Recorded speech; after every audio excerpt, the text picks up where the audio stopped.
Pardon des péchés, pardon, pardon. Mais vous parlez de quoi, les chrétiens? C'est quoi l'histoire? Vous êtes bogués sur le pardon? Pourquoi vous êtes si stickés sur cette idée-là d'avoir besoin d'un pardon des péchés? Eh bien, vous nous avez bien suivis. Parce que, effectivement, une des choses qu'on peut rapidement voir en lisant la Bible, c'est que le grand problème de l'être humain n'est pas un problème épistémologique, c'est-à-dire un problème d'accès à la connaissance. Le grand problème de l'être humain n'est pas un problème philosophique, un problème simplement logique. Le grand problème, il est éthique. Nous sommes dans une posture de culpabilité morale devant, non pas juste un jury ou un tribunal, mais devant un être. Donc, encore plus qu'à être éthique, notre problème, il est relationnel, alliantiel, on pourrait dire, avec le Dieu créateur. Et j'aimerais vous passer peut-être un petit test de détecteur de mensonges, OK? Allons-y avec quelques questions simples pour commencer. As-tu déjà triché? As-tu déjà volé quelque chose qui ne t'appartenait pas? As-tu déjà tué? Non, j'ai jamais tué. Mais as-tu déjà pensé du mal de quelqu'un dans ta tête? As-tu déjà traité ton frère ou ta sœur de stupide, folle, niaiseux, niaiseuse? As-tu déjà été méchant en parole? Parce que Jésus dit que c'est la racine du meurtre que d'être méchant en parole, que de traiter ton frère d'idiot, de stupide. C'est la même chose qui est dans ton cœur que le meurtre, c'est juste qu'il n'est pas manifesté avec les mains.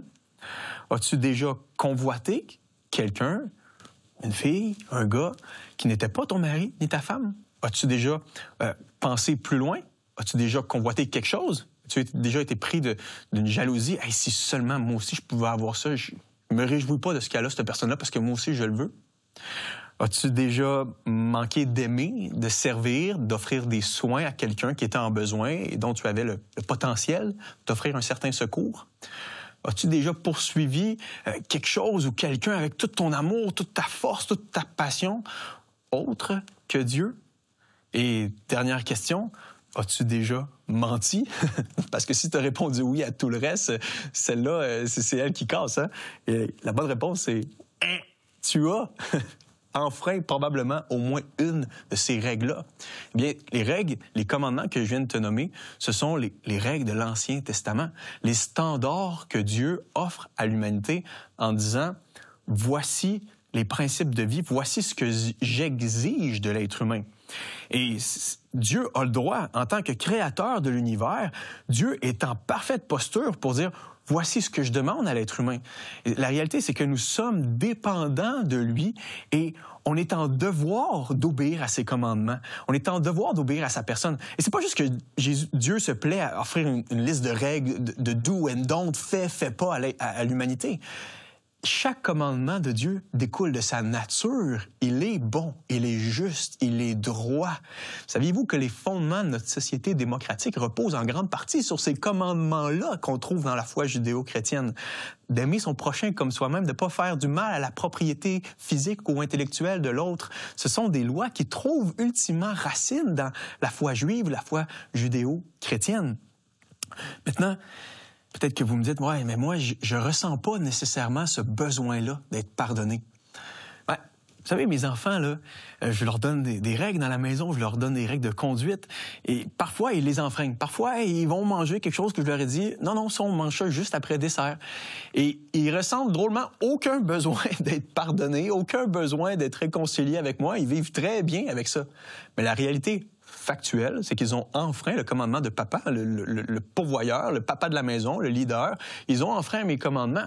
Même si eux vivent très bien, aucun sentiment, aucun ressenti, aucun besoin d'aller s'excuser, se confesser, se repentir ou juste dire « Papa, j'ai manqué à ce que tu m'as demandé de faire ». Mais, en réalité, ils sont jugés coupables. Eh bien, c'est la même chose avec Dieu. Devant le Dieu éternel, juste et droit, nous n'arrivons pas à la hauteur de ses commandements, pas à la hauteur de ses standards. Mais la bonne nouvelle que le christianisme apporte, c'est qu'il y en a un qui a obéi parfaitement aux exigences morales de Dieu. Il y en a un qui était en relation parfaite avec Dieu, et c'est Jésus-Christ. Il a une perfection totale devant la loi. Il a passé tous les standards de la loi. Check, check, Check. Et sur cette croix, Jésus meurt en tant qu'agneau de Dieu, c'est-à-dire qu'il est indemne, innocent. Il est parfait, sans tache, sans aucun péché. Mais il meurt en tant que juste pour le pardon des coupables. Et j'aimerais vous lire à cet effet Ésaïe 53, 11, qui nous annonçait déjà un serviteur de l'Éternel qui allait venir.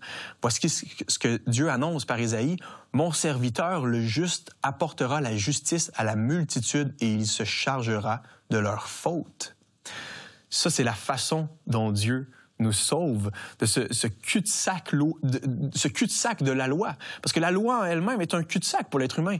On n'arrivera jamais par nos propres forces à atteindre les standards de Dieu.